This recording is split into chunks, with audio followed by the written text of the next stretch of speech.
approcher, la lumière est mon sauveur. Je ne crains rien. Il est mon rempart et mon ferme soutien. De qui pourrais-je avoir peur? Shalom.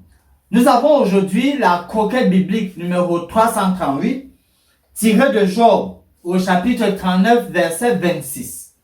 Il y est écrit: Est-ce pas ton intelligence que l'épervier prend son vol et qu'il étend ses ailes vers le midi? Dans leurs hiéroglyphes, les Égyptiens présentent l'épervier ou encore faucon comme étant l'emblème du vent. C'est à cause de sa rapidité qu'ils en sont venus à adopter l'épervier, le faucon, comme un emblème, comme l'emblème du vent. Chaque année, les faucons, les éperviers et plein d'oiseaux se déplacent d'une région à l'autre, cherchant le meilleur environnement possible. Ils le font instinctivement. En fait, lorsqu'ils se lancent et parfois peuvent voler des milliers de kilomètres, même les jeunes oiseaux, les jeunes faucons éperviers sont de la partie. Et ils savent, quand ils arrivent dans l'environnement, que voici l'environnement approprié. Et ils y séjournent pendant toute la saison. Et on voit cela se répéter, année après année. Quand Dieu pose donc la question à Job, c'est parce que dans Jérémie au chapitre 8, le verset 7, il y a une leçon implicite que Dieu voudrait donner à Job. Voici ce qui est dit dans Jérémie 8, le verset 7. Même la cigogne connaît dans les cieux sa saison. La tourterelle, l'hirondelle et la grue observent le temps de leur arrivée. Mais mon peuple ne connaît pas la loi de l'Éternel. Mon peuple ne connaît pas la loi de l'Éternel. L'oiseau, lui, il connaît sa saison. Il sait qu'il faut se déplacer pour aller dans le meilleur environnement possible. Alors, l'idée derrière est de dire à Job, attention, il faut connaître ce que je dis.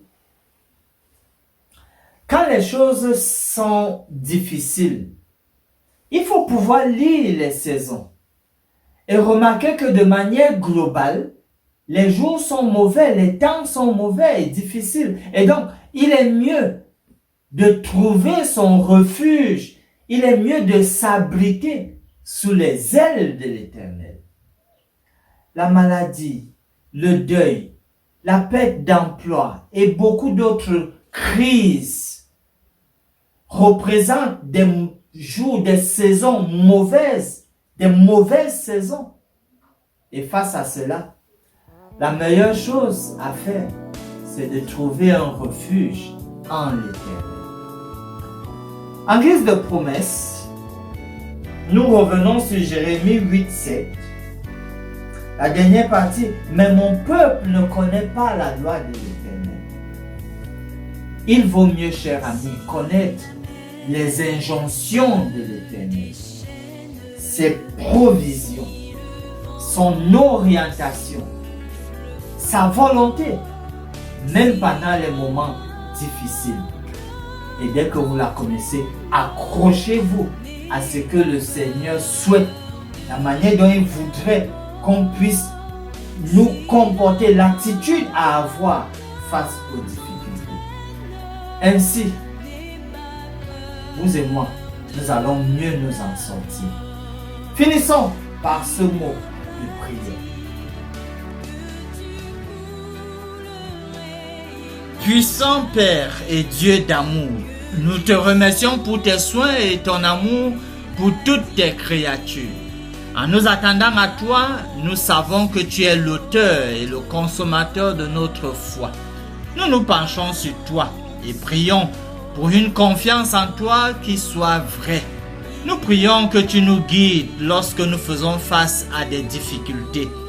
Bénis-nous en nous donnant le sens du discernement des saisons afin que nous ne vacillions pas. Nous demandons cela au nom de Jésus. Amen. Âme, espère en l'Éternel, mon âme, espère en l'Éternel, qu'un chant s'élève au Dieu du ciel, qu'un chant s'élève au Dieu du ciel, mon âme, espère en l'Éternel, mon âme, espère en l'Éternel.